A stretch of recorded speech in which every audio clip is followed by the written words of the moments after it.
Om Swastiastu. Om Swastiastu. Assalamualaikum warahmatullahi wabarakatuh. Salam sejahtera bagi kita semua. Bahagia rasanya pada kesempatan kali ini saya Evi Juliantini dapat memandu kegiatan pada hari ini, yaitu kegiatan aksi nyata pemahaman dan penerapan budaya positif di sekolah. Pada hari ini, Senin 7 November 2022, bersama pemateri, yakni Bapak IKD Sumiada Artawan SPD, calon guru penggerak Angkatan 6 Kabupaten Jembrana. Sebelumnya, saya ingin menyapa terlebih dahulu yang terhormat Bapak Kepala SMK Negeri 4 Negara, Bapak Ibu Guru SMK Negeri 4 Negara yang saya kasihi dan saya banggakan. Pertama-tama marilah kita panjatkan puji syukur kehadapan Tuhan Yang Maha Esa. Pada kesempatan hari ini kita dapat berkumpul di tempat ini dalam keadaan sehat, tentunya penuh sukacita. Adapun susunan acara pada kegiatan hari ini, yaitu yang pertama pembukaan, yang kedua arahan dari Bapak Kepala SMK Negeri 4 Negara, yang ketiga pemberian materi, keempat tanya jawab, kelima penutup. Acara pembukaan telah kita lalui bersama. Selanjutnya mari kita menapak ke acara berikutnya, yaitu arahan dari Bapak Kepala SMK Negeri 4 Negara. Kepada Bapak Kepala SMK Negeri 4 Negara, disilakan.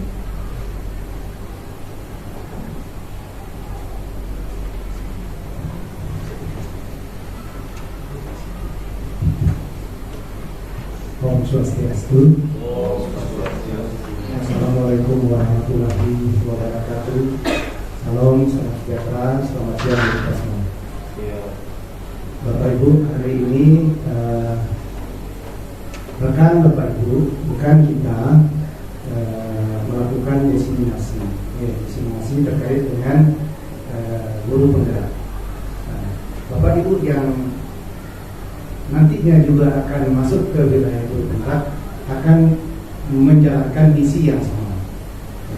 Kita harapkan dengan pelaksanaan diseminasi ini segala praktek baik yang sudah didapat selama beberapa bulan ini dapat memotivasi rekan-rekan kerja di SMK Negeri 4 Negara ini untuk bisa melihat secara visioner, secara pribadi maupun kelembagaan kita. Nah, kalau saya lihat, kita lihat perkembangannya bahwa di sekolah kita ini angkatan 6 ada 2 orang, Pak Kadek, kemudian yang berikutnya cukup banyak, sudah 9, kemudian berikutnya lagi sudah saya lihat ada progresnya, ada yang sedang berproses. Nah, artinya semua sedang berproses. Nah, sekolah kita ini luar biasa dari sisi ini. Artinya apa? Ada sekolah yang sampai angkatan ke-8 ini belum penggerak. Ini dipertanyakan. Jadi sekolah ini dipertanyakan. Kita bersyukur teman-teman motivasinya tinggi sekali untuk ke sini. Saya berharap apapun tujuan dari pelaksanaan guru penggerak ini, tujuan pemerintah sangat mulia. Itu dulu. Dan apabila kita masuk ke sana, berarti kita bersama pemerintah ingin mewujudkan kemuliaan itu. Nah, di dalam secara garis besarnya di dalam perencanaan awal bahwa guru penggerak ini kan nantinya akan menjadi pemimpin sekolah, kepemimpinan sekolah. Nah, kepemimpinan sekolah ini Bapak Ibu tidak bisa dihadirkan secara instan. Dia berproses panjang sekali. Ya, mulai dari karir terbawah, kemudian guru itu meningkat, semakin meningkat naik pangkat, mestinya juga skillnya kan meningkatkan gitu ya. Nah, tapi ada saluran-saluran yang harus dilewati. Nah, inilah salah satu guru penggerak ini. Kalau dulu salurannya orang hanya sampai di sertifikasi tenaga pendidik, sekarang ditingkatkan levelnya lagi. Benar tidak? Karena benar tidak orang yang tersertifikasi ini kompeten? Dipertanyakan. Ya. Karena sertifikasi sudah dianggap tidak cukup lagi untuk menjawab tantangan masalah kependidikan di negara kita. Nah, sebab itu dibuatlah misi baru yang disebut dengan guru penggerak. Nah, guru penggerak diikuti dengan nantinya sekolah penggerak. Nah, kalau kita memiliki banyak guru penggerak, sangat layak kita menjadi sekolah penggerak. Nah, dari sekolah penggerak ini bisa jadi kita akan lebih maju lagi. Nah, jadi ini saya merasa bangga dengan teman-teman guru di sekolah kita ini yang termotivasi untuk itu. Nah, oleh sebab itu, bagi yang belum masuk ke wilayah ini, saya harapkan ikut. Ya, jangan sampai tidak ikut. Kita tidak tahu takdir dan nasib kita besok. Ya, kita tidak tahu. Karena Tuhan memiliki rencananya sendiri. Yang penting sekarang kita berusaha dulu. Ikuti saja, jangan sampai tidak ikut. Ini kesempatan yang jarang. Karena besok di dalam perjalanan kita itu 2-3 tahun ke depan, 5 tahun, kita nggak tahu gitu. Nggak tahu. Nah, saya mengalaminya sendiri. Ketika orang tidak mau mengikuti waktu saya ikut seleksi calon kepala sekolah itu, tidak ada satupun guru di sekolah tempat saya mengajar itu yang bersedia itu. Sementara saya menawarkan diri, tapi saya belum memiliki sertifikat pendidik waktu itu, tapi sudah lulus. Nah, saya usulkan, ternyata dengan berbekal surat keterangan lulus dari Lubiksa yang tempat saya PRPG, dinyatakan boleh ikut. Nah, setelah kita ikut baru kita tahu prosesnya sangat panjang gitu. Ya, sangat panjang, diklatnya 3 bulan, kemudian praktiknya 3 bulan, 6 bulan jadi. Nah, praktiknya hanya. Nah, saya waktu itu magang di 2 sekolah, yaitu di SMA 2 dan di SMA Negeri 1. Nah, jadi saya magang selama 3 bulan penuh magangnya dan membuat laporan. Setelah itu diuji, apakah kita layak untuk menjadi pemimpin sekolah atau tidak. Nah, ini mudah-mudahan Pak Ade dengan Ibu Lia bisa melewati ujian-ujian ini dengan tetap bersemangat ya. Teman-teman, saya harap bisa mensupport dengan penuh. Ya, sekolah sangat mensupport. Bahkan saya sudah butuh kalau nanti mereka teman-teman membuat komunitas baru di sekolah disebut dengan komunitas guru penggerak. Sehingga di masa depan saya harapkan sekolah kita ini menjadi penyuplai kepemimpinan sekolah. Tidak heran karena kita punya stok banyak itu dibandingkan dengan sekolah yang tidak punya. Ya tentu dari mereka tidak akan lahir kepemimpinan sekolah di masa depan. Nah, akan lahir kepemimpinan sekolah dari sekolah kita ini. Jadi besok kalau misalnya kepala sekolah itu berasal dari SMK 4 kan luar biasa alumni SMK 4 guru penggerak SMK 4. Nah, ya, saya kira inilah yang saya tidak henti-hentinya memotivasi teman-teman untuk terus bergerak. maju ya, mendukung program-program sekolah, mendukung program-program pemerintah, mendukung program-program teman sejawat. Saya kira itu yang bisa dia sampaikan. Semoga ini bisa menjadi motivasi, bisa menjadi penggerak bagi teman-teman semua, rekan-rekan guru untuk tetap memasang sebuah orientasi yang disebut dengan kemajuan. Saya tutup dengan Pramusanti.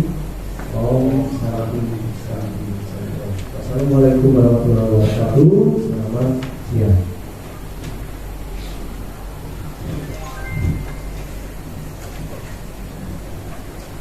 Demikianlah sambutan dari Bapak Kepala SMK Negeri 4 Negara.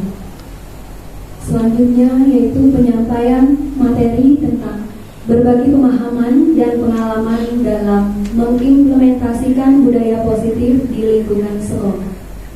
Kepada pemateri, disilakan.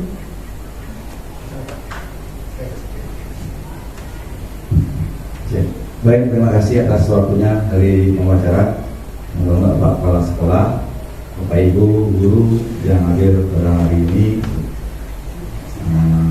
Selamat siang. Selamat siang, Pak Ibu. Nampaknya agak tegang sedikit ya, santai ya. Jadi jam-jam siang ini rawan untuk ngantuk ya. Dulunya dengan tekan Pangas Negara, Om Swastiastu. Assalamualaikum warahmatullahi wabarakatuh. Salam sejahtera untuk kita semua. Salam bahagia. Ya, salam bahagia itu salam dari kabupaten kita ya. Baik, Bapak Ibu, hari ini saya akan menyampaikan ya, saya bukan sebagai tutor, tapi mari kita saling berbagi Bapak Ibu. Jadi pengalaman-pengalaman yang saya miliki dan Bapak Ibu miliki di kelas maupun di sekolah, mari kita samakan persepsinya. Jadi terkait tentang aksi nyata saya di Jalan Guru Penggerak, program pendidikan guru penggerak angkatan 6 pada modul 4, yaitu tentang budaya positif di lingkungan sekolah. Baik, yang pertama tentang budaya positif. Kira-kira Bapak Ibu pernah mendengar istilah budaya positif? Kalau seni budaya mungkin Bu Novi dah tahu ya budaya. Budaya positif, yang positif kan tahu ya. Jadi, baik, budaya positif itulah nilai keyakinan atau kebiasaan sekolah, kebajikan universal. Jadi yang berpihak pada murid agar murid dapat berkembang jadi pribadi yang kritis, berhormat dan bertanggung jawab. Di sana ada istilah berpihak pada murid. Sesuai dengan apa yang disampaikan di pemerintah saat ini adalah kurikulum merdeka. Jadi itu jawaban dari apa permasalahan yang terjadi di Indonesia saat ini. Mungkin Bapak Ibu sudah tahu Indonesia kita jauh ya, dari karakter, dari segi pengetahuan penampilan kita masih jauh dari negara-negara lain. Maka untuk menanam jawaban itu, maka Mas Menteri kita sudah mencanangkan kurikulum merdeka yang intinya pada kata berpihak pada murid. Nah, seperti itu. Selanjutnya Bapak Ibu, konsep utama yang akan saya sampaikan, kita akan diskusikan saat ini adalah yang pertama adalah perubahan paradigma belajar, yang kedua disiplin positif, yang ketiga motivasi perilaku manusia, yang keempat kebutuhan dasar manusia, yang kelima posisi kontrol dan restitusi, yang keenam keyakinan kelas, dan yang ketujuh adalah segitiga restitusi.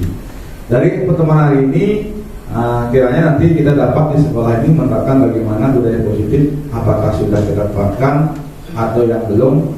Kita akan berusaha untuk menciptakan suatu budaya positif sehingga apa yang menjadi harapan pemerintah melalui pendidikan itu bisa kita jawab semuanya. Oke. Baik, yang pertama tentang apakah Bapak Ibu masih ingat? Bapak Ibu kan tahu kan Ki Hajar Dewantara pernah membaca bagaimana filosofi Ki Hajar Dewantara tentang pendidikan. Mungkin pertama sebelum saya masuk ke pendidikan guru penggerak, saya mungkin tahu Ki Hajar Dewantara aja, tapi bagaimana konsep filosofi Dewantara mungkin kita selain ini sudah lama, tapi mungkin belum didengung-dengungkan kembali ya. Jadi ada filosofi pembelajaran yang pertama, saya ambil ada 7. Satu, bukan tabula rasa. Pernah Pak Ibu mendengar tabula rasa?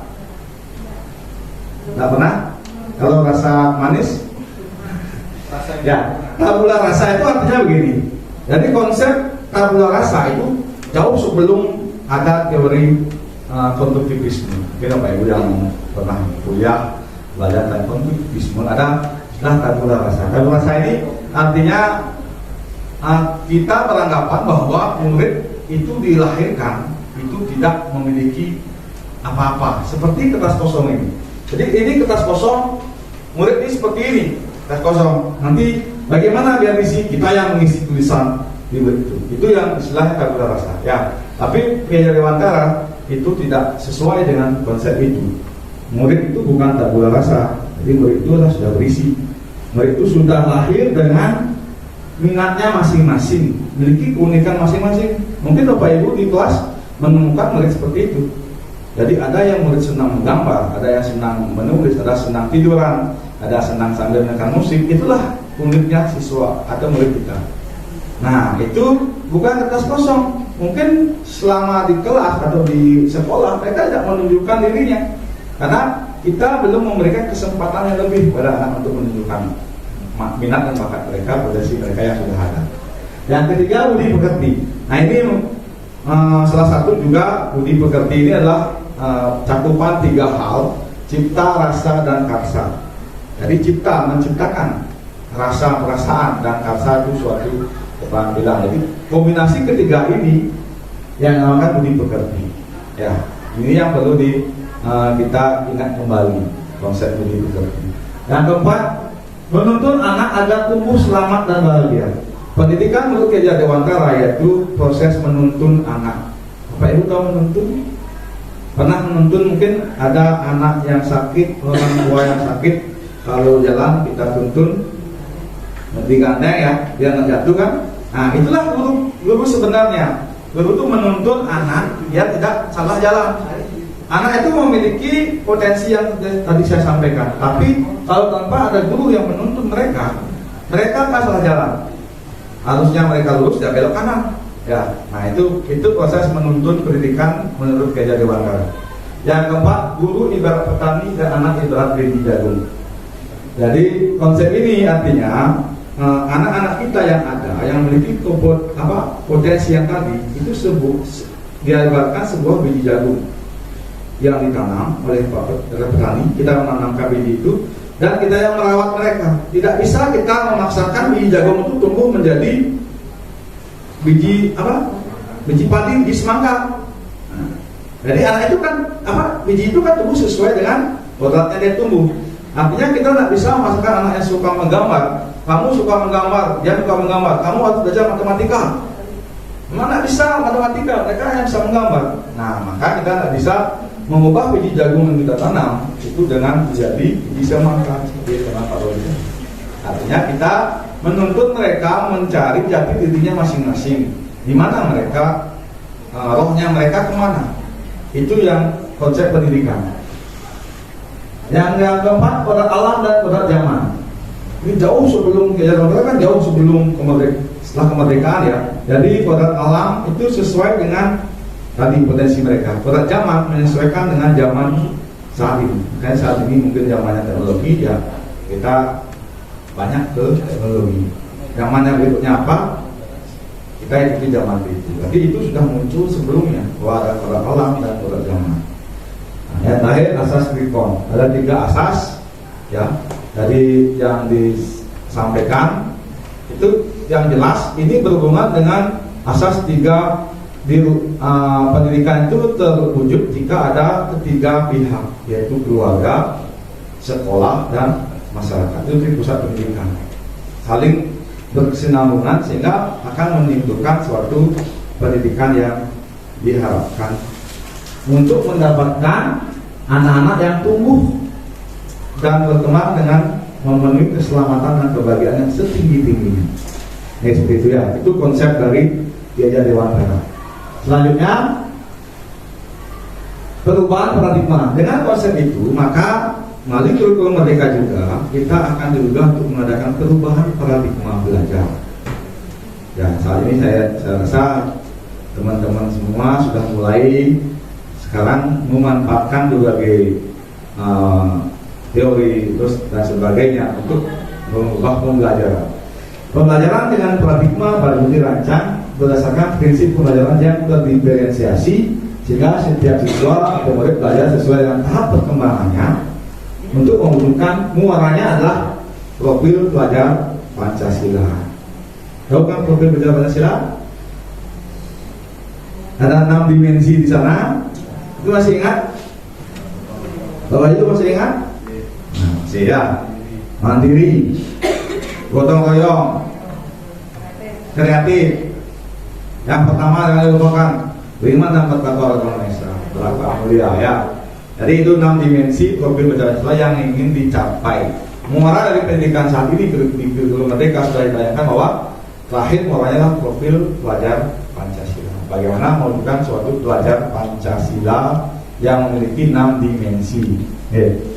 Nah itu muaranya sudah ada di sana sebenarnya, tinggal dibaca aja. Jadi beriman bertakwa, pendidikan global, bergotong royong, kreatif, bernalar kritis dan mandiri. Itu profil Pancasila yang ingin dicapai dari pembelajaran di pada saat ini.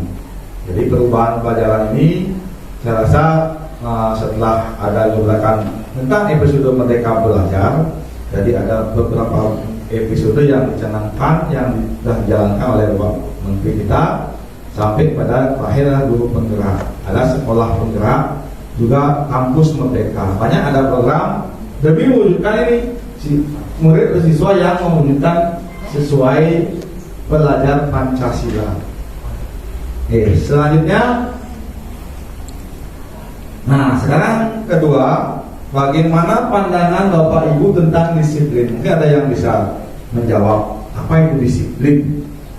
Ini sering kita di kelas, anak-anak harus disiplin. Nah, apa itu kira-kira disiplin ya? Sesuai dengan peraturan. Ada yang lain? Dapat berubah. Disiplin ya. Saya coba lihat disiplin. Nah, ada 3 hal yang ingin saya sampaikan di sini. Yang pertama, dalam budaya kita, makna kata disiplin itu artinya sesuatu yang dilakukan orang untuk mendapatkan kepatuhan ya. Kepatuhan, dia patuh terhadap suatu peraturan. Kita cenderung menghubungkan disiplin dengan ketidaknyamanan. Artinya kalau menerapkan disiplin, otomatis siswa kita, anak kita, murid kita pasti tidak nyaman. Bagi anak-anak yang melanggar disiplin, tidak nyaman. Mereka senangnya istilahnya di sekolah, kalau tidak melanggar disiplin tidak nyaman. Sama dengan kita, kalau kita terlambat, nyaman nggak? Tidak nyaman. Nah, misalnya begitu. Ya, itu disiplin dalam arti kata budaya kita. Nah, untuk menciptakan murid yang merdeka, syarat utamanya adalah ada disiplin kuat. Sekarang kan tenangkan bagaimana kita merdeka ya. Merdeka dalam artian apa Pak Ibu? Dalam artian merdeka itu tidak bebas. Artinya saya baca ada yang mengartikan merdeka dengan tidak membuat apa-apa. Merdeka ya. Tidak mengajar, merdeka. Mereka anak-anak sendiri. Maksudnya merdeka, saya pernah mendengar teman ya. Merdeka itu saya kasih anak-anak ini buku, silakan baca sendiri. Itu merdeka. Serah mereka mau baca jungkir balik, baca di lapangan, serah. Nah kita gurunya ya mobil dulu. Merdeka ya. Konsep merdeka artian dalam artian bagi pandangan orang. Jadi disiplin yang kuat ini adalah disiplin dari motivasi internal. Bagaimana kita membangkitkan bahwa anak itu disiplin bukan karena peraturan, tapi karena dari dirinya sendiri. Ini memang sangat sulit ya, sulit sekali disiplin yang muncul dari dirinya sendiri. Jarang, mungkin dari sekian banyak siswa 1, 2, 3 orang bisa seperti itu, tapi kebanyakan nggak bisa. Kalau tidak ada peraturan, nggak mau disiplin. Kalau tidak diatur besok masuk jam 7.30, nggak tuh masuk jam 7.30. Kan gitu ya. Jadi bagaimana kita menciptakan suatu disiplin yang berasal dari motivasi intrinsik dari diri sendiri. Nah, sebagai pendidik tujuan kita adalah menciptakan anak-anak yang memiliki disiplin diri sehingga mereka bisa berperilaku dengan mengacu pada nilai-nilai kebajikan universal. Nah ini yang tantangan kita ya. Jadi tantangan di era saat ini, bagaimana kita menciptakan suatu budaya itu berasal dari kebiasaan. Jadi sebelum ada budaya, maka ada kebiasaan. Jadi kebiasaan dimulai dari awali dengan sebelum kebiasaan kita mencoba-coba dulu. Misalnya kita ambil datang ke sekolah. Kan sekolah di awal mungkin anak-anak yang kelas 10 baru tidak akan bisa datang, mungkin beda peraturan dengan di sekolah lain, sehingga datanya agak siang. Terus kita biasakan mereka datang pagi, setelah biasa akan menjadi suatu budaya yang positif. Ya, itu biar bisa berasal dari diri mereka sendiri, tidak kita paksa dengan peraturan yang ada. Nah itu arti pengertian dari motivasi intrinsik. Terus apa yang kita lakukan? Ya, nah ini yang terjadi hukuman, konsekuensi dan restitusi. Nah, mungkin Bapak Ibu bisa membedakan antara hukuman, konsekuensi dan restitusi. Nah, ada beberapa di sana. Kalau hukuman itu sesuatu yang menyakitkan harus terjadi. Kalau sanksi suatu harus terjadi. Restitusi merupakan pilihan. Kira-kira Bapak Ibu bisa analogikan contoh yang mencakup 3 ini. Saya berikan contoh terkait perbedaan hukuman dan konsekuensi. Nah, mumpung ada Pak Made Sustam, saya akan memberikan analogi guru PJOK Pak ya. Boleh Pak ya? Guru PJOK. Gini ada 2 pernyataan Bapak Ibu. Bapak Ibu bedakan yang mana hukuman, yang mana konsekuensi. Yang pertama pernyataan Bayu kan ya, bukan Pak Bayu ya. Bayu terlambat 10 menit ke lapangan dan dia harus lari 2 kali keliling lapangan. Nah, itu masuk hukuman atau konsekuensi? Nah, hukuman itu sesuatu yang menyakitkan, harus terjadi, tidak nyaman, korban mendapatkan keadilan, anak akan tersakiti, perkataan adalah kamu harus, itu kalimatnya. Kalau konsekuensi apa peraturannya, mampukah kamu melakukannya? Terima kasih.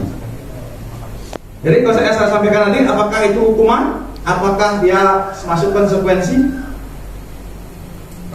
Jadi anak lari keliling 2 kali karena terlambat 10 menit ikuti pelajaran PJOK. Konsekuensi. Beda tipis. Tapi yang anak hukuman punishment konsekuensi. Nah, jadi hukuman itu ya, kalau konsekuensi itu sudah merupakan artinya gini. Kalau saya ada hujan tak bawa payung, saya pasti hujanan. Itu konsekuensi. Kalau hukuman tidak bawa payung, kamu duduk aja, itu hukuman. Artinya konteks dia PJOK, konteks kalau PJOK itu dilaksanakan di luar lapangan.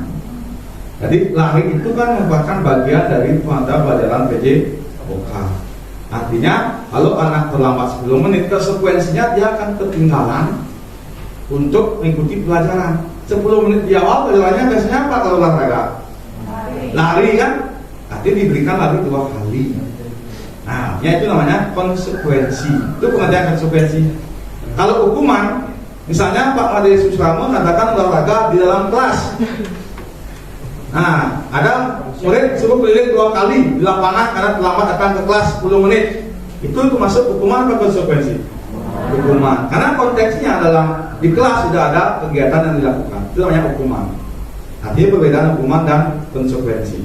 Konsekuensi itu apa yang akan terjadi setelah kegiatan itu berlangsung. Tapi kalau hukuman itu ketika keluar peraturannya adalah kamu tidak boleh terlambat, kamu harus lari, itu hukuman. Ya, kalau restitusi itu apa yang kamu yakini. Jadi langkah restitusi, guru ini tidak akan menjadi penghukum, dia akan menjadi sahabat untuk murid. Kamu sudah meyakini apa? Saya meyakini di kelas kita sudah meyakini bahwa disiplin. Nah, terus apakah kamu bisa lakukan untuk memperbaiki masalah ini? Terus apa yang kamu langgar? Saya melanggar tentang disiplin. Apa yang kamu bisa lakukan? Saya akan tidak mengulangi lagi. Itu namanya restitusi. Ya, penyelesaian masalah tanpa adanya hukuman atau konsekuensi. Nah, selanjutnya kita lanjutkan yang ketiga, motivasi perilaku manusia. Jadi ada ketiga bagian di sini menurut rumus besar. Motivasi itu adalah dorongan yang timbul pada diri seseorang secara sadar atau tidak sadar untuk melakukan suatu tindakan dengan tujuan tertentu. Nah, yang ketiga, untuk menghindari ketidaknyamanan atau hukuman. Ada tiga motivasi yang akan dilakukan. Ya, yang pertama untuk menghindari ketidaknyamanan atau hukuman. Makanya itu berasal dari luar. Makanya motivasi ekstrinsik. Karena ada hukuman. Kalau ada hukuman, saya akan motivasi, tidak akan terlambat. Yang kedua, untuk mendapatkan imbalan penghargaan dari orang lain. Misalnya kelas, Pak Ibu, anak-anak yang bisa jawab saya kasih permen, langsung dia jawab. Nah, itu berasal dari motivasi dari luar, ekstrinsik.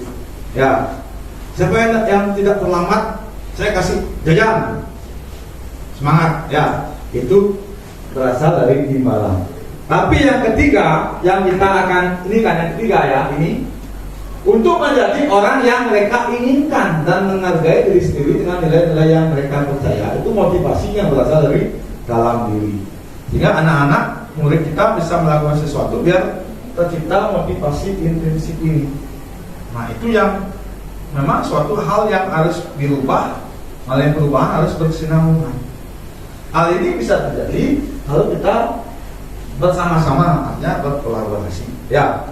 Nah, bagaimana memunculkan motivasi intrinsik pada diri murid kita sehingga mereka memang melakukan sesuatu berasal dari dirinya sendiri, bukan dari hukuman ataupun imbalan yang diberikan. Jadi itu namanya motivasi perilaku manusia. Jadi ada dua motivasi, motivasi ekstrinsik dan motivasi intrinsik. Ekstrinsik itu berupa hukuman dan penghargaan.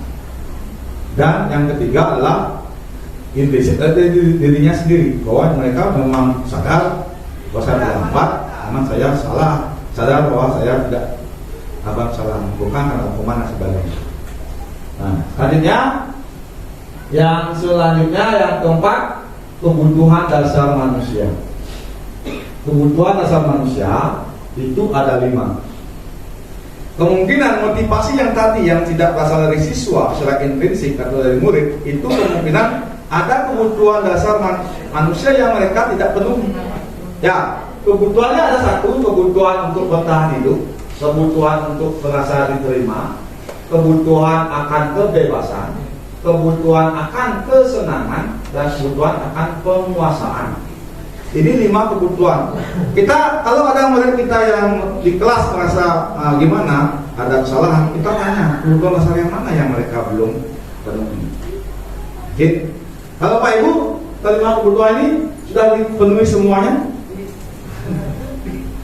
Kebutuhan akan bertahan hidup, saya yakin Bapak Ibu digaji bertahan hidup. Ya, kecuali gajinya 0. Tidak bisa bertahan hidup, tapi ada bisnis yang lain. Teknologi, ya, bertahan hidup. Contoh ya. Terus kebutuhan akan merasa diterima. Ini juga mungkin murid itu kan merasa ingin diterima oleh guru. Ya, kebutuhan merasa kasih sayang. Love and kasih sayang. Ya. Kebutuhan akan kasih sayang. Mereka akan lakukan biar dikasih kasih sayang sama wali kelasnya. Ya Bu Sri ini siswanya bang biar saya perlu kasih sayang dari Bu wali kelas. Contohnya. Yang ketiga kebebasan, mungkin dia mau ingin bebas mengekspresikan dirinya. Ya, ini kita flashback apa yang dilakukan di saya juga, Bapak Ibu juga. Mari kita sama-sama flashback. Ya, jadi apa mungkin kebutuhan anak-anak yang belum kita penuhi sehingga anak-anak semangat motivasinya tidak ada, itu mungkin ya. Silakan kita akan berikan kasus ya Bapak Ibu. Silakan dibaca selanjutnya. Nah ini kita baca. Saya berikan kasus. Ya. Nanti saya minta satu masing-masing ya Bapak orang untuk menyampaikan jawabannya. Bukan tidak menilai ya. Bukan ada pengalihan, tidak ada pengalihan. Bu Amar, guru wali kelas 2A, kelas 2 saya ambil ya. ya kelas SD ya. Di SD Tritati sedang lingu menghadapi ulas salah satu murid kelasnya Doni. Itu nggak ada Doni sini ya. Saya kalau Doni yang tersinggung sama Doni ya. Doni mana nih? Bapak anak ketuaan terangkan padanya dan mengeluhkan Doni yang seringkali meminta bekal makan siang mereka dengan paksa. Jika Anda menghadapi situasi seperti Ibu Ambar, apa yang Anda lakukan? Menurut Anda kira-kira apa alasan Doni namanya? Silahkan, kira-kira Bapak Ibu bisa menjawab. Bapak Ibu kalau jadi Ibu Ambar, apa yang Bapak Ibu akan lakukan? Terus menurut Ibu, Bapak Ibu kira-kira apa alasan Doni lakukan kali itu? Ada yang bisa menjawab? Silahkan coba. Bantu saya. Berarti Ibu Ambar itu banyak suka menabung gitu. Kalau jadi Ibu Ambar, apa kira-kira yang kita lakukan? Memarahinya, melakukan pendekatan. Jadi proses eksekusi kalau kita jalankan mudah-mudahan karena tidak. Nah, kira-kira apa alasan Doni lakukan itu? Oleh Bapak Ibu. Ini menyangkut kebutuhan 5 kebutuhan dasar yang tadi. Betul itu. Dia butuh kasih sayang. Kasih sayang. Terus perhatian, ingin diterima. Terus kebebasan, bebas mau ambil makanan siapa. Kalau itu enak ya, makanan harus akan bebas tukar-tukar makanan. Kira-kira apa lagi? Ya. Nah, coba kita lanjutkan ya. Kita lanjutkan. Saya sudah ada 5 jawaban ya. Dalam konteks penerapan disiplin positif, Ibu Ambar sebaiknya melakukan nanyakan alasan Doni melakukan. Tidak langsung, Doni, emang dulu ya. Ya, terus, nah, ketika Doni beralasan lapar dan dia tidak membawa bekal, maka kebutuhan yang ingin dipenuhi oleh Doni adalah pertama itu. Dapat dia tak bawa apa? Untuk bekal yang ini sebut bekal ya. Salam, ambil teman. Kalau Doni beralasan senang akan diperhatikan temannya atau ibu wali kelasnya, Ibu Ambar ingin dilihat, maka dia kebutuhan yang ingin dipenuhi adalah cinta dan kasih sayang. Jika Doni beralasan agar temannya takut dengan dia, saya ambil takut temannya, besok saya ambil lagi, maka dia akan kebutuhan yang dipenuhi adalah penguasaan. Jika Doni beralasan dia bosan dengan bekal yang sering dibawa yang disiapkan oleh orang tuanya, maka kebutuhannya adalah kebebasan. Bukan orang tuanya besok bekalnya ini telur, besoknya telur lagi, terus gitu ya, bosan dia ya, kan tak bebas ya. Nah, jika Doni beralasan dia iseng ingin lihat ekspresi teman yang sedang diambil karena temannya, maka dia kesenangan. Itu versi jawaban oleh Doni. Jadi kita bisa, kalau misalnya ada kasus seperti itu, kita bisa melakukan itu. Kita lihat kebutuhan dasar apa yang ingin dipenuhi oleh anak kita. Ini Bapak Ibu wali kelas nanti bisa, karena guru pasti perut kita lebih panjang ya, khusus lebih panjang, karena kita harus bersabar ya. Sekarang tidak ada zaman lagi kayak dulu. Kita zaman dulu SD ngambil kayu langsung ceplak. Sekarang ceplak hak asasi manusia. Nah, begitu ya. Kita lanjutkan Bapak Ibu. Nah, kayaknya lesu-lesu, mari kita game sebentar ya. Nah, mau game? Sebelum lanjut ya. Game 5 menit aja. Gamenya adalah monyet dan manusia. Ya. Kalau nanti saya tunjuk monyet, nanti jawabannya Lagi berarti tipis. mana jawabannya? Tidak, ya. Tidak. Kalau manusia, ya. Nah, sekarang saya tunjuk ya. Siapa yang tunjuk nanti? Kalau saya manusia, monyet, nanti Bapak Ibu jawab. Benar? Tidak. Nah, ini game untuk melihat bagaimana konsentrasi Bapak Ibu. Bu Evi jauh tidak kena. Manusia. Iya. Oh, cepat jawab ya. Oh, jangan berpikir. Monyet, manusia.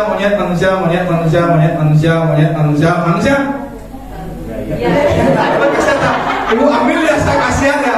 Kok saya ini gua ambil nanti bahaya. Lagi satu ya. Manusia, monyet, manusia, monyet, manusia, monyet, monyet, manusia, manusia. Angkat.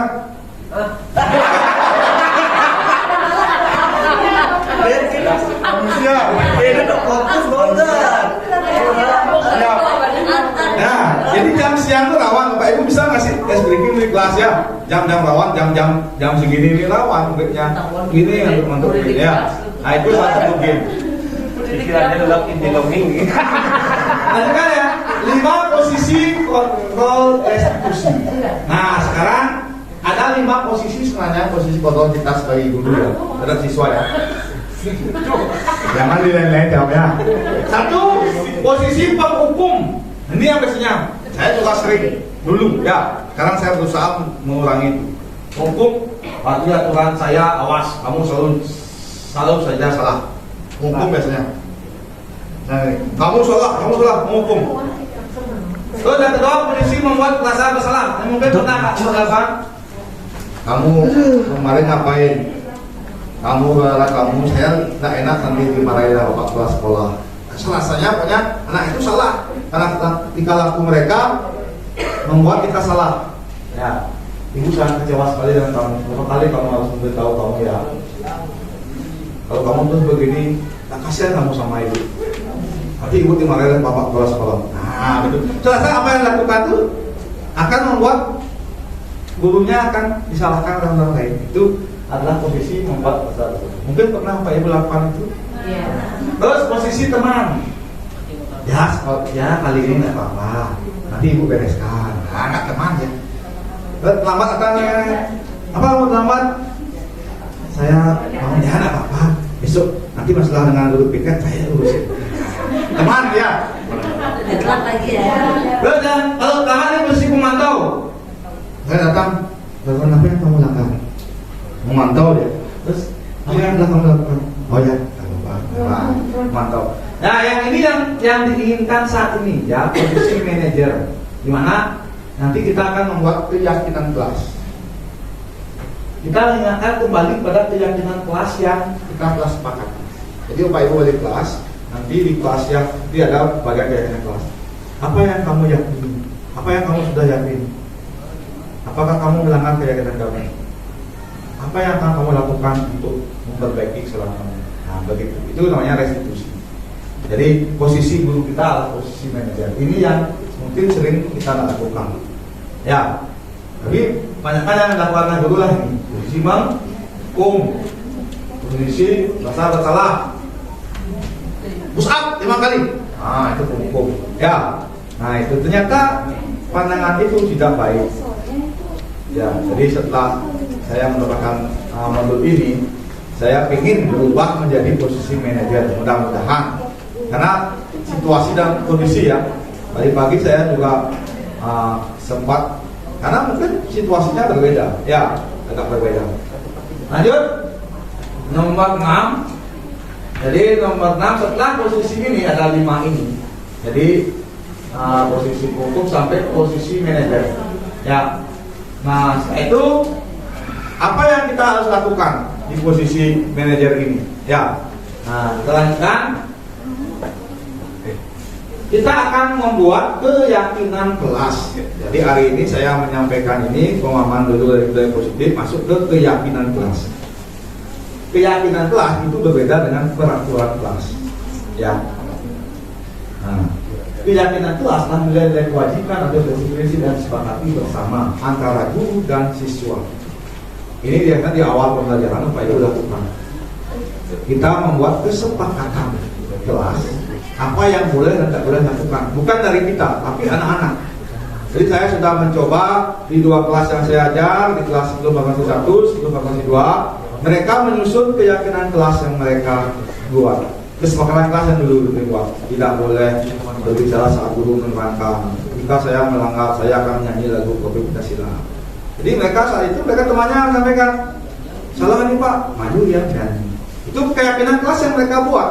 Mereka buat sendiri, bukan saya yang membuatkan. Tapi mereka buat sendiri, mereka sepakati bersama, mereka jalani bersama. Itu namanya kesepakatan kelas menjadi keyakinan kelas. Keyakinan kelas ini nanti proses yang telah saya lakukan, Saya lanjutkan coba di slide berikutnya. Jadi, nah ini keyakinan kelas ini, pembuatan keyakinan kelas bisa dilakukan pada awal pembelajaran atau mungkin sekarang belum kita akan buat. Keyakinan kelas ini juga untuk memberikan semangat yang timbul internal murid secara tidak malu. Yang pertama saya lakukan waktu itu adalah berdiskusi tentang peraturan. Apa sih keyakinan kelas itu? Nah itu anak-anak merumuskan peraturan jadi keyakinan. Mereka membuat, mereka menempel. Ini nanti kan kita buat keyakinan kelas. Ini masing-masing anak yang buat satu-satu. Nanti kita kelompokkan. Paling enggak keyakinan kelas itu ada 5, 6 banyak sehingga mereka ingat. Jadi dari ini yang kita lakukan di kelas 10 fraksi 1, ini anak-anak sudah kita kelompokkan. Itu ada mereka membuat berdoa sebelum pembelajaran. Ada yang terus selalu menjaga kebersihan kelas. Setelah itu melaksanakan tugas dengan sebaik-baiknya, saling menghargai dan menghormati teman. Mereka yang buat sendiri ya, tidak dipaksakan. Dan nanti kita rumuskan menjadi suatu keyakinan kelas yang disepakati bersama, ditandatangani oleh anak-anak semua. Sehingga pada saat mereka melakukan kegiatan, mereka selalu kita ingatkan pada keyakinan kelas. Apa keyakinan yang kamu telah yakini? Apakah kalian melanggar keyakinan itu? Apa konsekuensi yang mereka sudah buat dalam keyakinan kelas itu? Jadi kami harapkan nanti Bapak Ibu wali kelas nanti bisa bersama-sama membuat keyakinan kelas di kelas-kelas, sehingga kita memulai dari nol ya, dari awal. Memang perubahan itu kan tidak secara langsung ya, tapi secara bertahap. Jadi mari kita mulai dari keyakinan kelas, meyakini anak-anak tentang nilai-nilai budaya positif yang mereka harus yakini. Mereka akan yakin, bukan harus yakin ya. Nanti jadi kebiasaan, itu menjadi budaya. Dan untuk menjadi budaya itu sangat bagus, membutuhkan waktu yang sangat lama. Tapi kalau kita tidak berusaha, tidak melakukan sesuatu, maka tidak akan pernah terjadi budaya itu. Nah, selanjutnya restitusi. Ya, restitusi itu adalah proses menciptakan kondisi bagi murid untuk memperbaiki kesalahan mereka, sehingga mereka bisa kembali pada kelompok mereka dengan karakter yang lebih kuat. Jadi proses kondisi bagi murid itu memperbaiki kesalahan dari dirinya sendiri. Berasal dari diri kita, bukan kita yang memberikan mereka untuk solusi untuk misalnya apa yang mereka lakukan. Mereka memunculkan dari dirinya sendiri. Nah, lanjut. Ciri-ciri restitusi bukan untuk menebus kesalahan, namun untuk belajar dari kesalahan, memperbaiki hubungan. Restitusi adalah tawaran, bukan paksaan. Restitusi menuntun untuk melihat ke dalam diri apa yang sudah mereka yakini. Ya. Terus restitusi adalah cara yang paling baik, fokus pada karakter bukan tindakan, menguatkan, mengembalikan murid yang bermasalah pada kelompoknya. Nah, lanjut. Sekarang itu restitusi. Nah, ini proyek sesuatu yang tentang restitusi, makanya dinamakan segitiga restitusi. Mengapa namanya segitiga? Karena bentuknya segitiga. Ada 3 tahapan yang ada dalam segitiga restitusi. Yang pertama adalah menstabilkan identitas, yang kedua validasi tindakan yang salah, yang ketiga menanyakan keyakinan. Jadi langkah-langkah yang pertama adalah bagai dasar dari segitiga ini bertujuan untuk mengubah identitas anak dari orang gagal menjadi orang sukses. Dari anak yang melanggar peraturan menjadi anak yang sedang mengalami kegagalan. Bagaimana anak yang yang melakukan kesalahan, pelanggaran itu kita stabilkan identitasnya sehingga mereka bukan orang gagal, tapi mereka akan jadi orang sukses. Kata-katanya ada 2 gini bisa contohnya. Setiap orang pasti pernah melakukan kesalahan. Bapak juga pernah melakukan kesalahan. Ya, nah itu kamu bukan satu-satunya orang yang melakukan kesalahan ini. Jadi menguatkan mereka. Jadi mereka misalnya tidak masuk dan sebagainya. Secara segitiga restitusi kita sebagai manajer, maka yang yang pertama adalah menstabilkan identitas. Yang kedua adalah validasi tindakan yang salah. Jadi tindakan yang dilakukan itu dengan suatu tujuan memenuhi kebutuhan dasarnya. Kita tanyakan, kamu tentu punya alasan kenapa melakukan hal itu. Nah, itu adakah cara yang lebih efektif untuk mendapatkan apa yang kamu butuhkan? Nah, yang ketiga adalah menanyakan keyakinan. Karena kita sudah bawa keyakinan di kelas, maka kita tanyakan keyakinannya bahwa apa keyakinan kelas yang telah kita sepakati. tanyakan. Kira-kira ini. Apakah kamu ingin menjadi orang yang seperti apa? Apakah kamu melanggar keyakinan itu? Kamu menjadi orang seperti apa? Dan sebagainya. Nah, itu namanya segitiga restitusi. Jadi pemecahan masalah dengan posisi sebagai manajer. Yang selama ini kita kan posisi sebagai penghukum, membuat masalah, kita mencoba untuk membuat posisi kontrol kita sebagai manajer dengan menerapkan segitiga restitusi. Awal ini adalah membuat keyakinan kelas di masing-masing kelas. Oke. Nah, contoh yang saya berikan, pengalaman yang saya lakukan, saya menerapkan 2 kasus di sini. Coba back kembali lagi videonya, sedang jalan ya.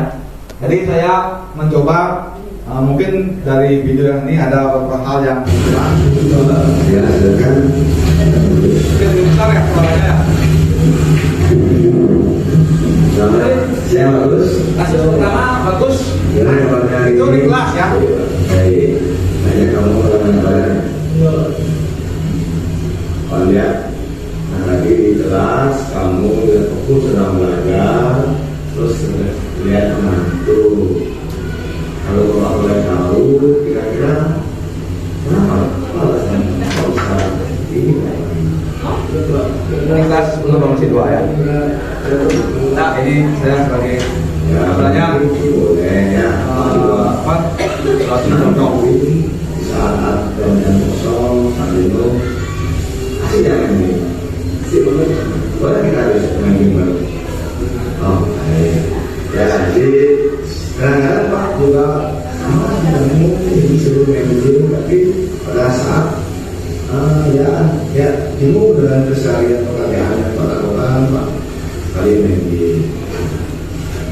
Terus apakah Anda tidak akan melakukan kesalahan yang lebih misalnya dia kira-kira kamu masih ingat dengan dia yang kelas ya kita sekolah itu Masih ingat Pak, saya disuruh untuk kemudian dan membawa apa yang sudah ya sekali ya saya masih ada juga yang kita aktivitas seperti itu. Kira-kira dari keyakinan kelas itu kamu melanggar keyakinan kelas tidak? melanggar Pak, karena saya juga dan masuk di kelas saya tidak melakukan dulu. Oh ya. Terus sekali ya, jadi apa yang telah kita sepakati dengan kamu bagus teman-teman bapak juga di kelas kita yakini kalau kamu yakini keyakinan kelas itu. Kira-kira setelah kamu meyakini itu apa yang akan harus lakukan untuk memperbaiki kesalahan sesuai dengan keyakinan kelas yang kamu yakini? Saya akan minta maaf Pak, dan saya akan berjanji tidak akan mengulangi hari lagi, dan saya akan tidur tepat waktu dan tidak membagi waktu untuk bermain game. Bagus sekali ya. Jadi apa yang mau sampaikan, sangat bagus sekali. Jadi bisa membagi waktu dengan baik. Ya. Jadi waktu itu boleh ya tidak dihalang, tapi boleh waktu juga sehingga kamu lebih semangat, lebih fresh di sekolah, yang belajar dengan baik di sekolah dalam keadaan yang tidak aman. Kira-kira kapan baru sekali memulai keuangan? Setelah ini saya akan melakukan perubahan juga. Ya, baik. Nah ini ya akan melakukan ke depan, terus tidak akan melakukan kesalahan seperti ini. Ya, apa tidak menjadi kesalahan, tapi bagaimana kita memberikan solusi agar tujuan pikiran harus menjadi lebih baik. Ada yang ditanyakan lagi terus? Tidak Pak. Mereka menjaga. Jadi hari ini kamu sudah tetap semangat ya, tetap semangat karena dalam kita masuk ke dalam ya. Jadi waktu terus akan bergerak tidak kita jalan dan mengejar waktu itu dengan hal-hal yang tidak. Baik, itu aja yang saya sampaikan. Silakan sekarang untuk lantas bisa melakukan pembelajaran. Selamat siang ya. Baik Pak, terima kasih. Itu kasus yang pertama ya. Kasus yang kedua, ini ada anak yang Ya silakan. Bisa punya temannya ya. Lagi Asia, gimana kabar hari ini? Baik Pak. Di sini Pak jangan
kita lakukan. Jadi silakan dikomentari, Pak Ibu. Pak Robi ada komentar? Luar biasa Pak. Baik, yang selanjutnya kita masuk ke tanya jawab yang langsung Bu Evi ya. Apakah Bapak Ibu ada yang ditanyakan berkait apa yang saya sampaikan? Bila waktu ya silakan mencoba. Pakai mic. Kalau pakai mic kesini. Ya, terima kasih Pak Tadi atas materinya. Ya, sering sedikit Pak. Tadi kan disampaikan adanya segitiga restitusi ya. Jadi sering tentang pengalaman saya di kelas ya. Kan saya wali kelas 10 farmasi 1. Jadi ada kasus di mana siswa yang jarang sekali masuk kemudian suka berbohong. Jadi masih relevankah dengan menggunakan metode segitiga restitusi ini? Jadi kalau sudah tidak relevan, apa ada pecahan atau metode-metode lain untuk kasus seperti di kelas saya?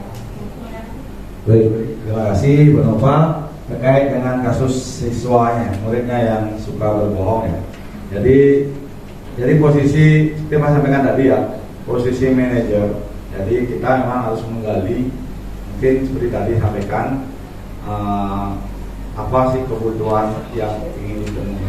Mungkin yang pertama kasus ini kenapa anak itu bisa berbohong? Mungkin Bu Nova sudah pernah menanyakan kenapa dia berbohong, kenapa dia tidak masuk. Mungkin sudah ditanyakan. Setelah itu apa dia ada keinginan atau kebutuhan yang dia ingin penuhi sebenarnya. Kenapa dia suka seperti itu? Apakah memang dia tidak senang di sini, atau memang dia mau mencari perhatian atau kasih sayang dari Bu Nova mungkin? Ya. Ada bagaimana nanti Bu Nova sudah bertanya sampai di sana. Nah, mungkin sudah dapat jawaban kenapa dia melakukan hal itu kan?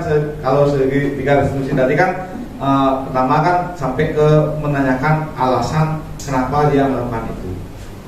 Kalau kita anak SMA kita kerasin kayaknya berbalik ya. Nah, saya pernah mengalami begitu. Kalau dikerasin dia lebih keras. Tapi kalau dilembutin kayaknya apalagi wanita agak lembut. Nah, itu dia laki-laki ya. Mungkin sudah ditanyakan apa keinginan dia. Kalau misalkan dia memang menjawab ingin pindah sekolah, terus apa yang Sekarang gini ya, kita kan tadi sudah sampaikan bahwa kita anak itu lahir bukan dengan kertas kosong ya, yang kita bisa isi atau kita sesuai minatnya. Mungkin minatnya sudah tidak ada untuk masuk di farmasi misalnya, kita tidak bisa memaksakan. Oke. Nah sekarang minatnya anak itu apa? Karena ini ada kasus yang beberapa saat lalu di kelas yang sebelah, memang dia tidak mau masuk di sini.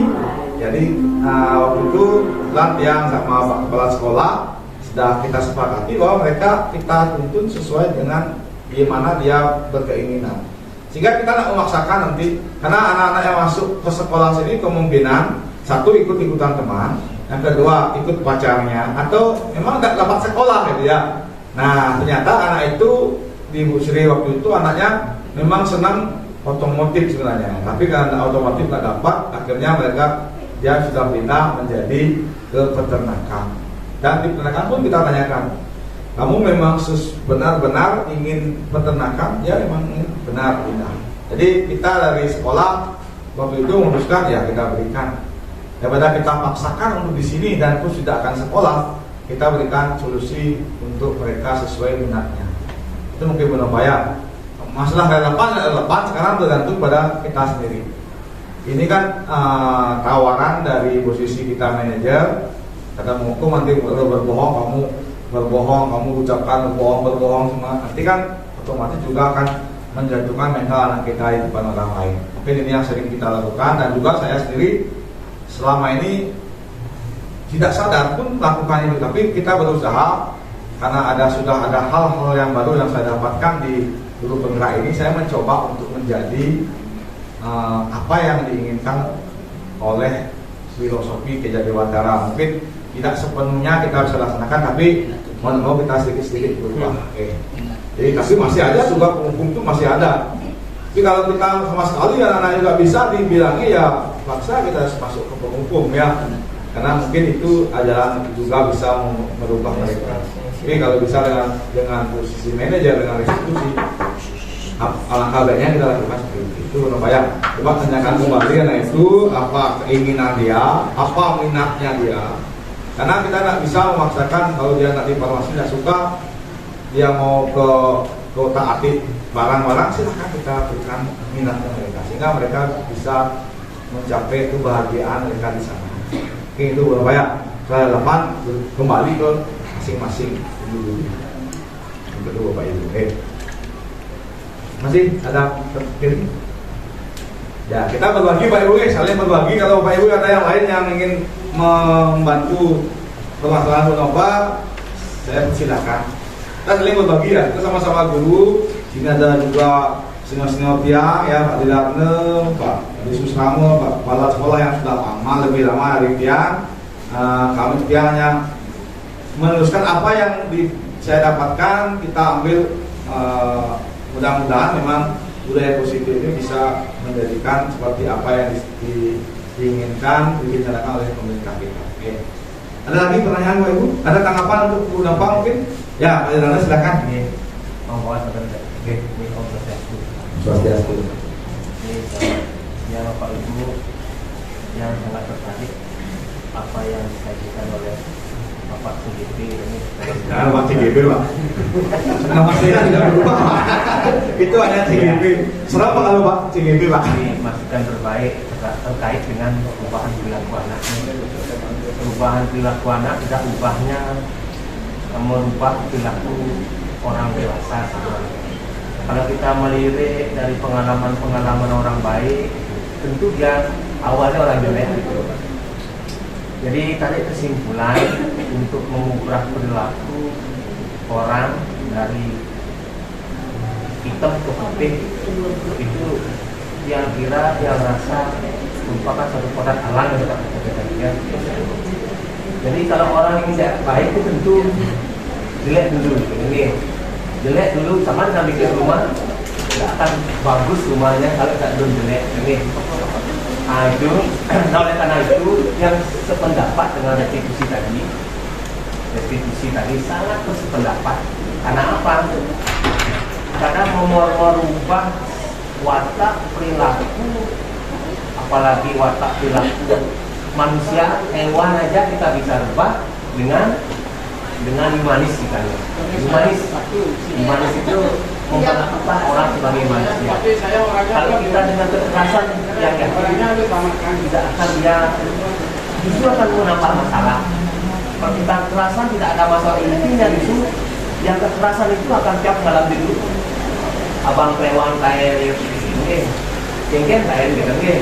Jadi yang sependapat dengan restitusi tadi dengan humanis, nanti otomatis nanti secara sadar atau tidak sadar manusia akan berubah dengan sendiri sesuai dengan kotak alam. Gitu nih. Janganlah kita merubah anak itu dengan sifat kekasaran gitu nih. Dengan kekerasan tidak zamannya mungkin. Kalau kita dengan kekerasan itu akan akan menambah permasalahan lagi. Yang kita coba dengan pendekatan manajer tadi, tanya langsung, kalau enggak diam, kalau enggak ada waktu akan menunjukkan dia akan berubah. Akhirnya dulu sebagai masukan dia. Ini Baik, terima kasih Pak De. Jadi sangat terima kasih. Jadi kami juga dan ini juga telah melewati modul ini. Rasanya apa yang telah kita lakukan dan saya lakukan selama ini ternyata banyak hal yang perlu kita perbaiki. Pesan dari diri saya sendiri Pak De. Jadi dari pertama siswa. Jadi karena saya guru fisika, otomatis anak-anak suka. Pasti saya juga SMA dulu pernah punya guru kimia ya. Jadi setiap akan pelajarannya pasti datangnya ke Pak Pesana. Mudah-mudahan tetap Pak bis, mudah-mudahan Pak bis. Kita juga begitu ya. Karena situasinya waktu itu Pak gurunya akan setiap masuk bertanya dia, nggak bisa keluar. Mungkin semua mendoakan ya. Tapi sampai saat ini Bapak Guru itu masih sehat ya. Ya. Nah, mungkin saya belajar dari itu apa yang kita lakukan tentang filosofi Gajah Dewantara bahwa berpusat pada siswa, murid pembelajaran itu ternyata itu memang luar biasa. Jadi selama semester ini kalau dibilang ya jarang tulis di papan gitu. Tahun lalu sebelumnya papan itu penuh dengan rumus-rumus. Sekarang saya mengurangi dan memberikan banyak anak-anak untuk bekerja kelompok dan sebagainya. Terus yang paling penting juga terakhir mungkin pengalaman dia lakukan refleksi Pak Ibu. Refleksi itu sangat luar biasa pengaruhnya. Artinya kita mengajar murid dia menilai. Saya setiap saya mengajar masih ada refleksi anak-anak. Sedangkan anak refleksi pelajaran saya, apa yang kurang, apa yang perlu diperbaiki, silakan diperbaiki. Jadi anak-anak saya bilang ini, nah besok kita perbaiki. Sehingga apa yang diinginkan oleh murid kita, minat mereka bisa dapatkan. Jadi misalnya, Pak besok kita belajar di luar ya Pak ya? Oke, saya ajak belajar di luar. Siapa tahu dengan belajar itu anak-anak bisa termotivasi dari prinsip itu ya. Memang sangat sulit, perubahan itu memang perlu waktu. Ya. Jadi kami yang diberikan amanah untuk belajar, untuk bagi agen perubahan, mudah-mudahan bisa sedikit-sedikit ya memberikan sekarang materi budaya positif. Mudah-mudahan kita depan setelah ini Pak Ibu wali kelas di kelas, kalau misalnya wali kelas untuk kelas itu punya keyakinan kelas yang untuk semua mapel bisa. Pak Ibu mapel-mapel mungkin memiliki keyakinan kelas masing-masing juga, silakan. Itu penting ya karena kelas. Jadi anak-anak pasti akan mencoba menjalankan kesepakatan yang mereka sepakati. Jadi dengan sendirinya. Mudah-mudahan tidak apa yang saya lakukan, yang pengalaman itu mudah-mudahan bisa merubahlah mindset guru matematika, guru fisika itu menjadi guru yang dinanti oleh siswa. Saya pengennya gitu. Pak ngajar sekarang Pak. Saya pengen Pak ngajar gitu ya. Saya pengennya begitu. Karena guru fisika tuh etiknya tidak jelek ya. Pasti gurunya saklek dan sebagainya. Ya. Memang kadang-kadang kita muncul dia. Kita muncul pasti rasa marah tapi ya, setelah itu benar. Oke. Silakan Pak Ibu ada lagi pertanyaan. Ya Bu Indra silakan. Ini Pak ya akan kerja di Guru Pas ya. Silakan Bu.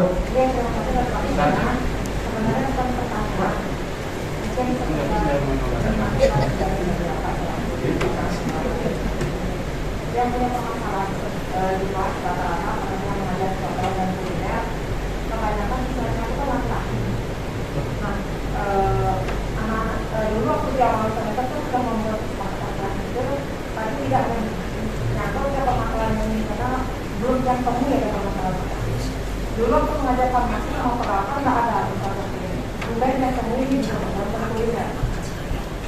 Nah, setiap yang mengajar itu kalau mereka lagi berdiskusi yang sekali ngomong kata-kata apa yang saya tidak bisa terlepas gitu, juga menjadi kebiasaan seperti terus wakil kemudian kalau mereka nggak ada cing gitu mereka sering ngomong seperti itu aja.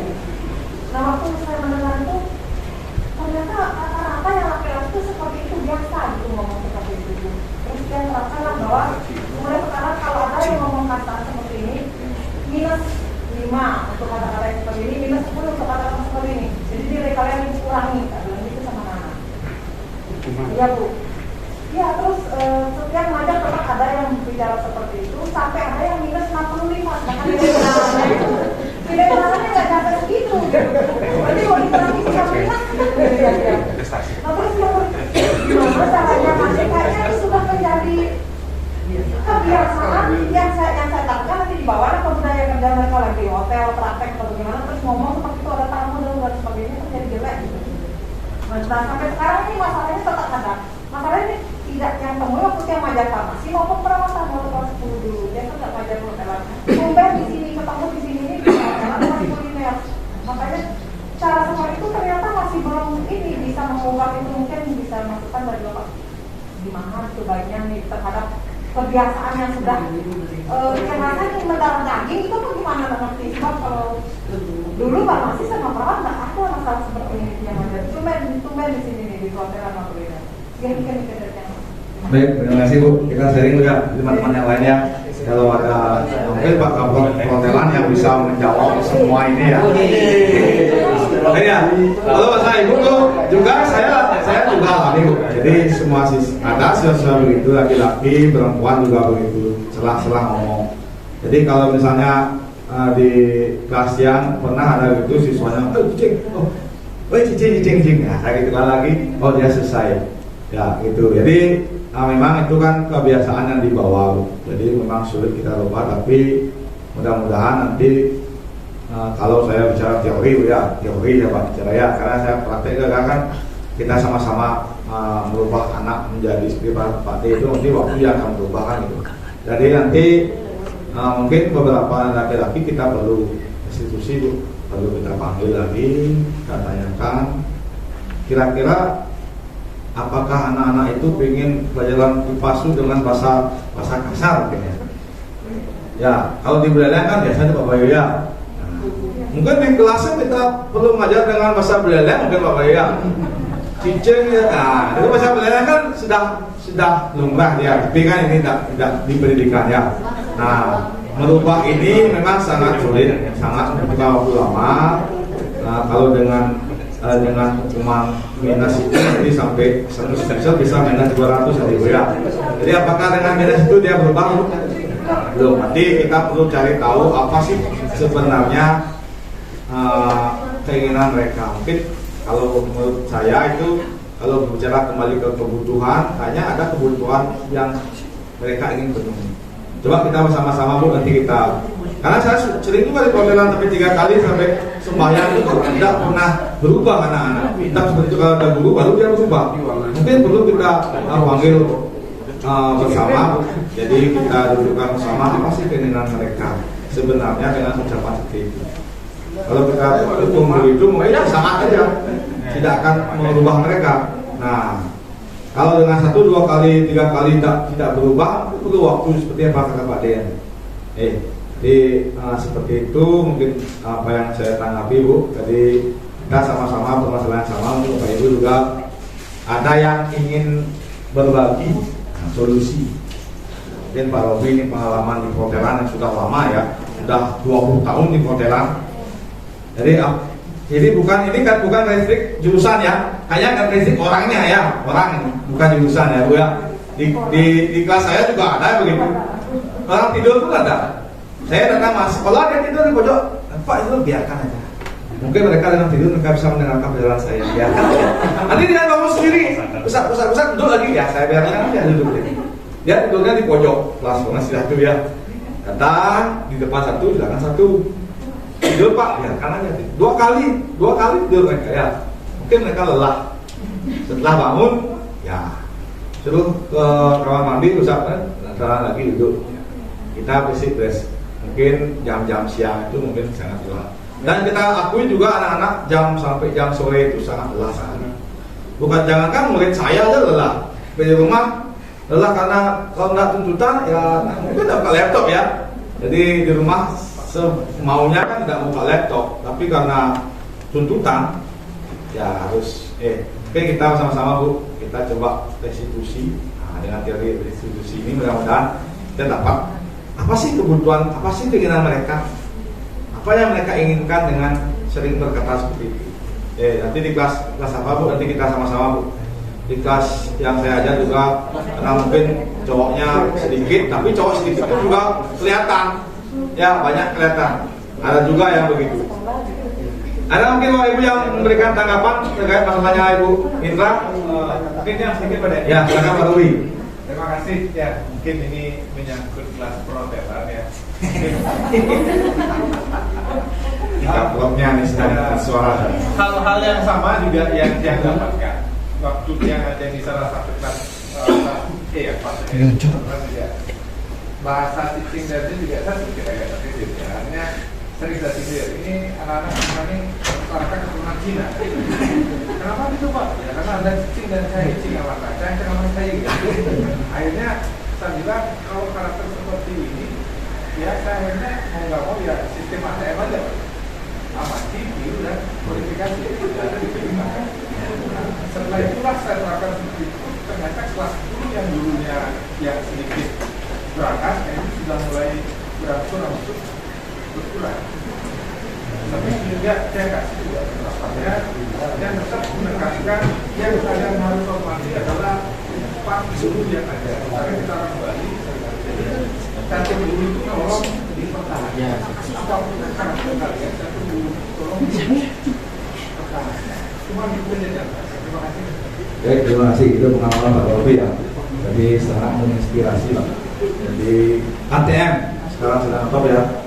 Kalau ATM saat ini mungkin tanggal muda sedang hilang ya kantongnya ya. Kecuali nanti ada berita tangan PBG baru akan berulang lagi ya. ATM amati, tiru modifikasi. Itu mungkin sekarang langkah-langkah yang banyak diikuti ya. Nanti Bu bisa ATM Bu di Pak Robi Bu. Jadi amati, tiru modifikasi apa yang dilakukan oleh Pak Robi. Satu saya lagi Bu. Baik Bapak Ibu, ada pertanyaan lagi? Mungkin waktunya kita masih 5 menit ya. 1 jam lebih sudah, tidak masalah. 2 jam pun kita sharing tidak apa-apa ya. Tapi waktu pulangnya juga lagi sedikit. Saya senang sekali Bapak Ibu, luar biasa antusias ya. Jadi apa yang saya sampaikan hari ini bukan artinya enak bukan dulu ya. Kita sama-sama bagaimana inginkan apa yang diinginkan oleh pemerintah saat ini, kurikulum merdeka. Jadi muaranya ke karakter ya. Mungkin ini yang perlu karakter Pancasila. Ini yang harus dibenahi. Mungkin. Berawal dari pusat pendidikan tadi, dari keluarga, sekolah dan masyarakat. Sekolah tidak akan bisa berdiri sendiri tanpa ada dukungan keluarga dan masyarakat.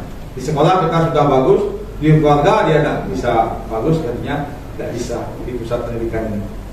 Jadi seperti itu. Ada lagi Pak Ibu? Pas.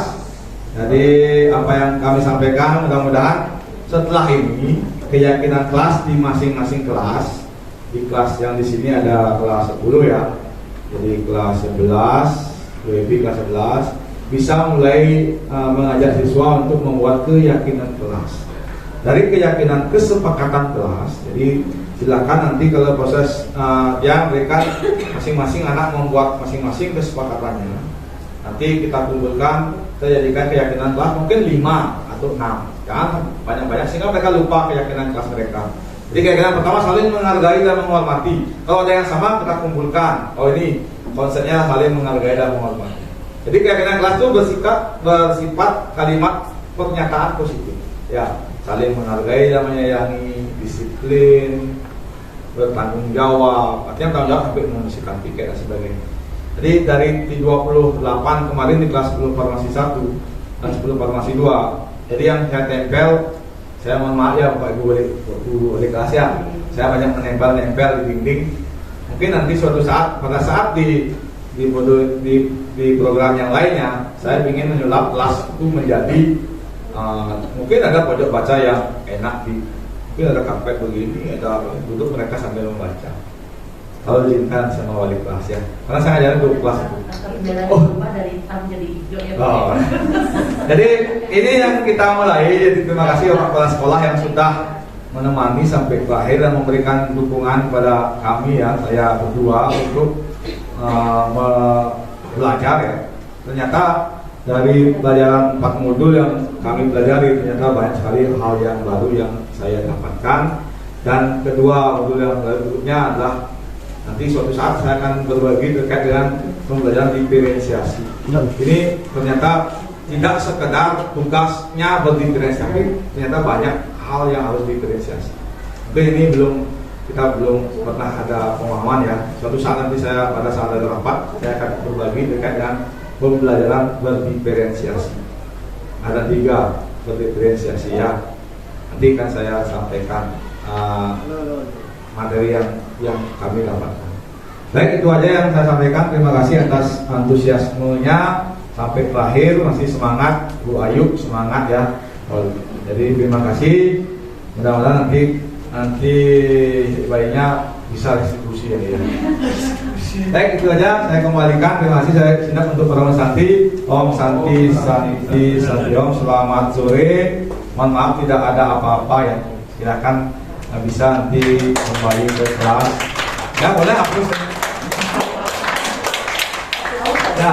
Ya kembalikan lagi ke Ibu pembicara lagi. Selamat sore. Ya. Untuk bersama. Baik Bapak Ibu sekalian, demikianlah penyampaian materi sekaligus sharing dari Bapak Kadek Senyade selaku calon guru penggerak Angkatan 6 Kabupaten Jember. Boleh berikan tepuk tangan kepada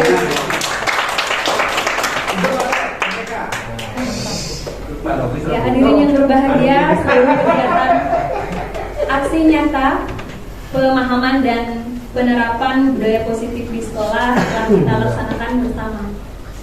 Banyak sekali ilmu dan pelajaran yang telah kita peroleh dari kegiatan ini. Hadirin yang saya kasihi, sebelum acara ini saya akhiri, tak lupa saya mohon maaf apabila dalam memandu acara ini terdapat tindak tutur saya yang kurang berkenan. Terima kasih, salam sehat. Salam bahagia. Om Santi Santi Santi Om. Wassalamualaikum warahmatullahi wabarakatuh. Selamat siang.